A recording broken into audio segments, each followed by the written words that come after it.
Marcia Myers. That was an unbelievably generous, kind, amazing introduction. I'm so happy to be here. I want to thank you all for being here, including the people who I can't really see up there. If I could, I would gather up these microphones like a bouquet of flowers and pace with them, but there just seem to be too many to do that with. Hi.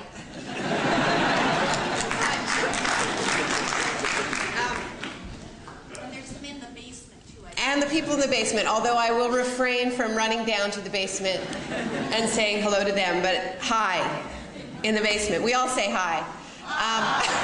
Very nice. You are here with us. Now, Marcia was kind enough to quote some of the nice things that people have said about this book. Don't be fooled. They've also said some terribly nasty things. One of the things I'm accused of at times among, conspiracy theorists, et cetera, I'm sometimes accused of preaching to the choir.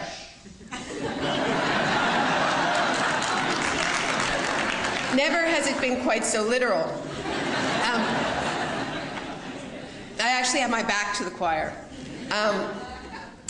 I can tell it's going to be a very special evening. I want to thank all the volunteers who filled this space. These spaces do not fill themselves. I know this well. And of course, the Economic Justice Action Group, KBOO Radio, Powell's. Thank you all. It's wonderful to be at the heart of Portland's legendary progressive community. Thank you for all the work that you have done over the years in keeping up this fight. It is a revolutionary moment. There are moments when it feels less so, and Portland keeps on keeping on, which we appreciate. My husband, Evie Lewis, is here, my partner who directed the film The Take, and he is a major part of my support system. I also have have my whole support system here tonight because my research assistant, Deborah Levy, is an Oregonian. She lives in Eugene. She used to live in Portland. We've been working together since No Logo. Actually, Debbie wrote me an incredible letter. She was at the time just dating her now husband, Kal Yamada, who is a high school teacher here in Oregon, and Debbie is a librarian in the much beleaguered Oregon librarian system. And at the time, they were just a couple of activists, of what they used to call anti-globalization activists. And they wrote me a letter after reading No Logo about getting tear-gassed and beaten up by the Portland police. And it was a great letter. And we started working together. And I've been blessed to work with Debbie all these years since then, now going on 7 years. And she was my intellectual partner in producing this book and worked on it as hard as I did and continues to work on the book.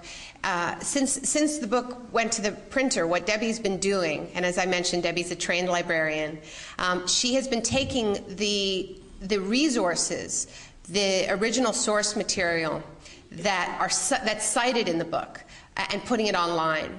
So we have this incredible companion to the book, broken down chapter by chapter, where people who want to read the original documents, whether it's the CIA's declassified torture manuals or coercive interrogation technique manuals, alternative interrogation techniques, whether they want to read Milton Friedman's letters to Augusto Pinochet and Pinochet's letters back, you can read it all on shockdoctrine.org.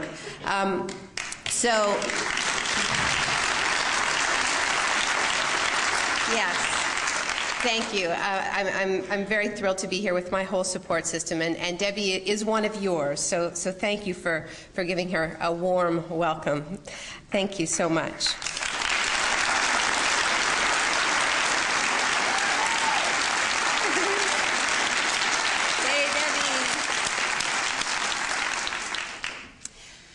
I came here from LA. I was in LA last night doing a public event, and Southern California is still really picking up the pieces from the wildfires. They were under mudslide alert when we left. Some communities were under evacuation.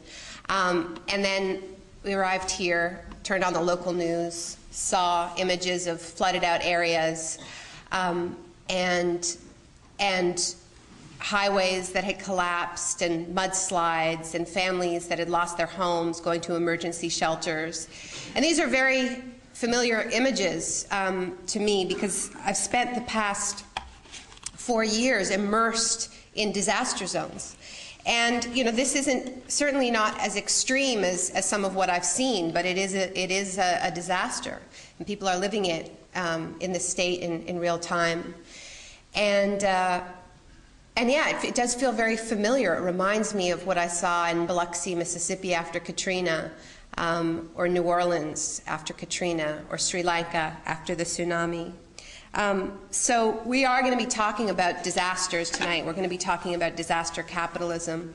And it seems to me that it is only appropriate for us to begin this discussion by thinking about these disasters unfolding in this region, in other parts of the country, around the world, whether Tabasco, Mexico, Bangladesh.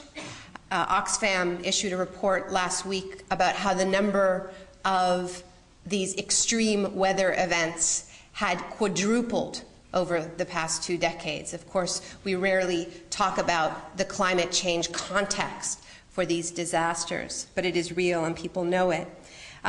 Think about how, when we see these images, when a community is living through these disasters, what our initial human response is. This is one of the things about doing this research and immersing myself in disaster zones, is that it really exposes you to the worst that human beings are capable of, but also the best. Because the initial human response to a disaster is not to exploit it for personal gain. That's not what most people want to do. What most people want to do is they want to help. When they see it on television, far away, they want to help. That was the response to the tsunami. That was the response to Katrina. That's been the response in this state. And inside the communities themselves, as they are living these crises, people help each other. They help their neighbors. This is one of the great lies of the response in New Orleans to Katrina. All we heard